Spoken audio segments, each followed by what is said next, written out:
Not so long ago in the 1990s, we saw some questionable reptiles in every pet store. Thankfully, that has changed. But where did they go? What happened to them and where are they now? Today we're going over the top 5 super popular 1990s reptiles and why they're really not that available anymore. My name's Adam, this is Diamond, you're watching Wicked's Wicked Reptiles. Stick around.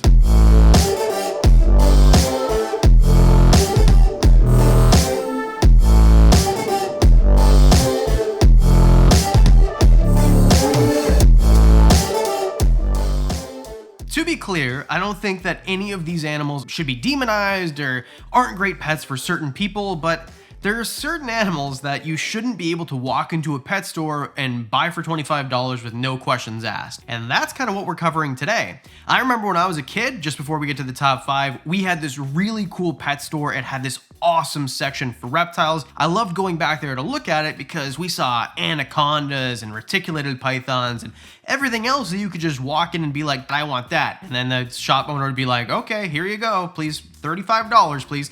And it shouldn't have been like that. And it's not anymore, thankfully. So number 5, where are they now? Veiled chameleons.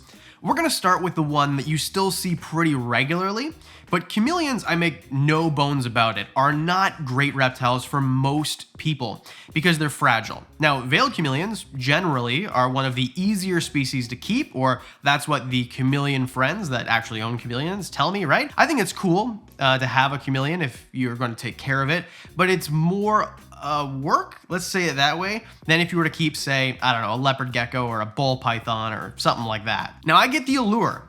I totally get it. They are beautiful. And I remember in the late 90s going into this pet store that I was talking about, and my dad, it caught his eye. He saw these chameleons, and then we had this conversation about how we're gonna get chameleons because they only cost $80. I remember it, they were 80 bucks. But then we didn't even have a discussion about UVB or caging, the proper type of caging. You know, we thought maybe a 10-gallon aquarium and then throw like a light on top, like an incandescent, and then that was it. Now, thankfully, we never ended up getting that chameleon. And keep in mind, this was probably 1997 or 1998, and we didn't have a home computer then. Most people didn't, and that's the big difference. And I'm sure if you're watching this and you were born in like 2002, how is that real? Fetuses. Then you might not get it, because by the time you were 10, it was 2012, you had a computer for sure, your parents had iPhones. When I was a kid, it was a different thing. On breaks at my first job, I used to play Snake on my Nokia brick phone. I'm so old.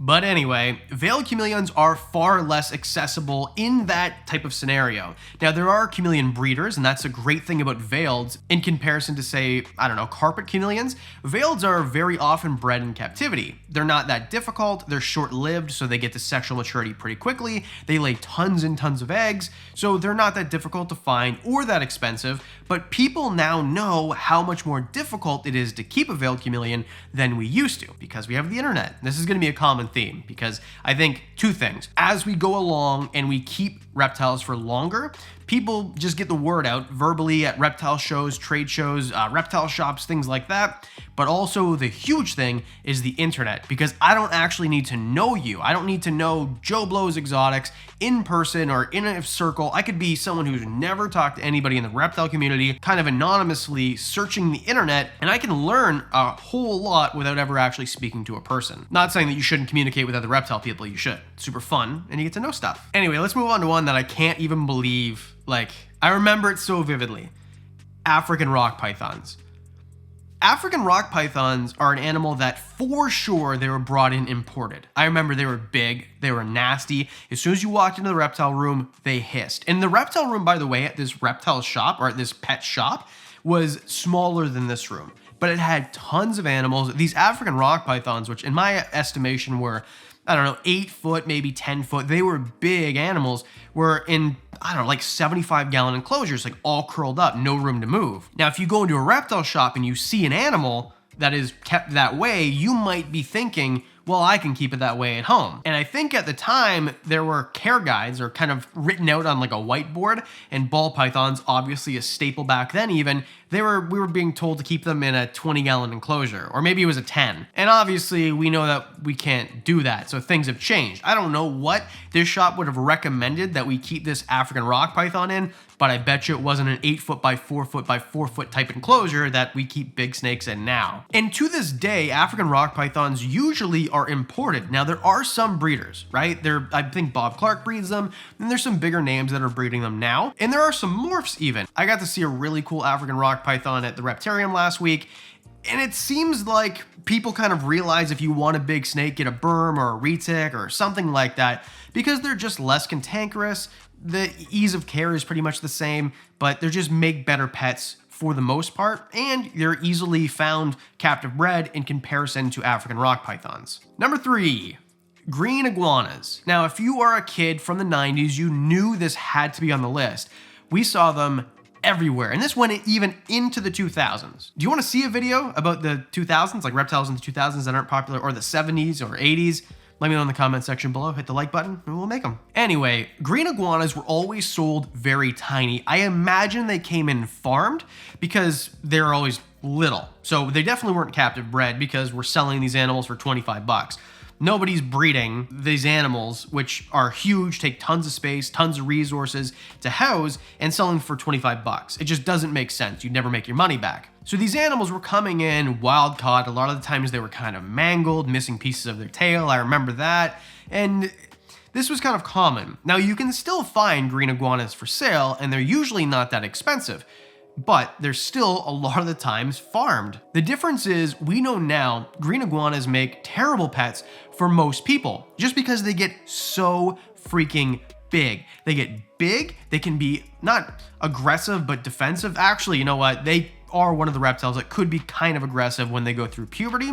And not to say that they're bad animals. They can make fantastic captives, but you have to keep them in an enclosure like this, something that is basically part of a room, where back in the day we were told to keep them in bird cages. Well, bird cages don't keep your animal humid, doesn't hold in heat very well, they're not big enough for an animal that sometimes gets to 5 feet and is semi-arboreal. So the care was just lackluster, the advice that we got wasn't accurate, and that's kind of a running theme with everything before 2000, before people in general got home computers and internet. So I don't know, early 2000s, things were very, very different. I think iguanas are best suited for somebody who has literally part of a room, or at least a big closet that they can make into an enclosure. They have lots of time to give to this animal, or if you have a zoo.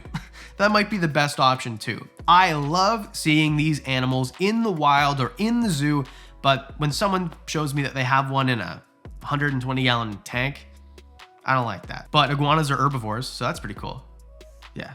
We were also told to feed them crickets back in the day, so there's that. Number 2, basilisks. Now there's 3 main species, or super common ones anyway, and there are some really big ones. Basilisks basilisca, or whatever the Latin name is. These ones get huge, this big. These things look like freaking dragons. And this is a wild one that we found in Costa Rica.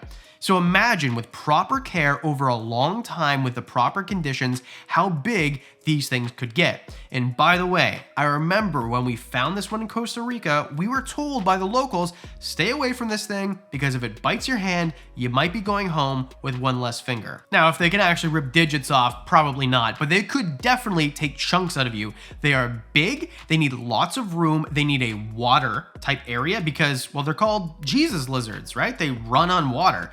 They are very interesting to watch in a zoo or a giant enclosure. Again, something you need a big part of a room for, but a lot of the times we were sold them this big and here's a 20-gallon enclosure, have a great time.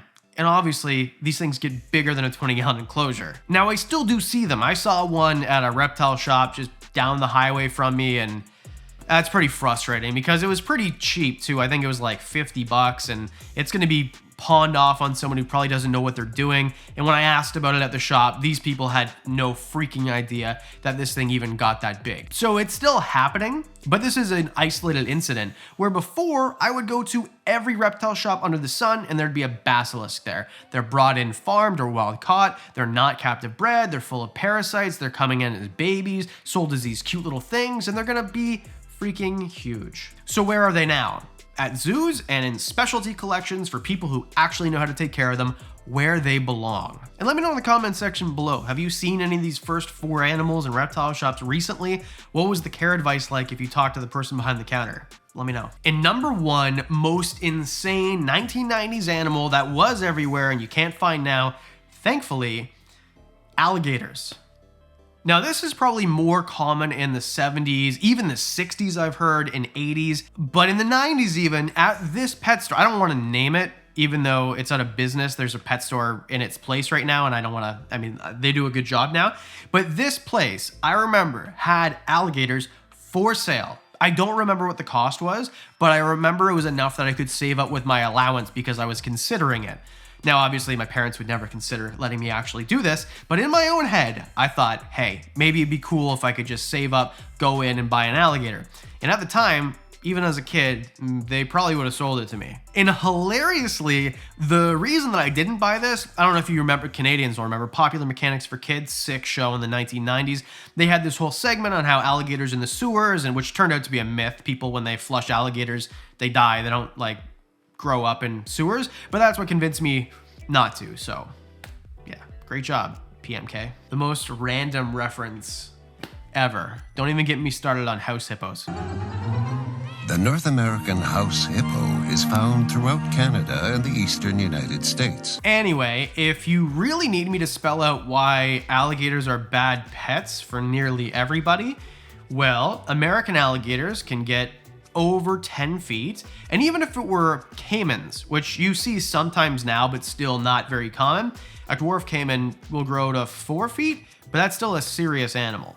That's still a serious animal. Mama says that alligators are ornery because they got all them teeth but no toothbrush. For example, this albino alligator that I'm holding here is going to grow much larger. This is not even a half-grown animal, so imagine how big these things get. When I was holding this, I needed a break in between segments because it was 25 pounds, not even full grown. And the enclosure that they're in is bigger than half of this room, and Brian is expanding the zoo because they need a bigger enclosure very shortly. So just imagine that you had this tiny little alligator in your reptile shop, some kid walks in, yeah, no problem, buddy, and then what do you think's gonna happen? This kid's room is gonna be taken over by this animal, and you're gonna need a pool in there to facilitate the fact that it needs water. That's a dumb comparison, but you get what I'm saying. So where are alligators now?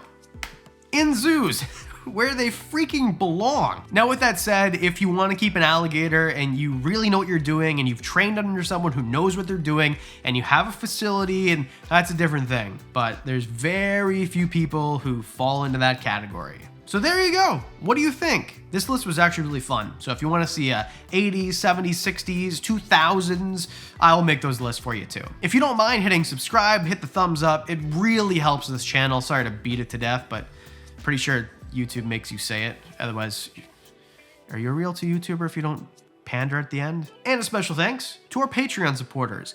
You guys are freaking amazing. You know about the secret reptiles that we have, which are not alligators, by the way, but a very cool species. You guys get discounts on the merch. You guys get extra videos and pictures and behind the scenes and tadpole updates and the whole thing. Oh yeah, we've got Amazon milk frog tadpoles. They're sprouting front legs. Anyway, for as little as $1 a month, you can be part of that too. And because we do videos twice a week, that means that I'll see you on Thursday.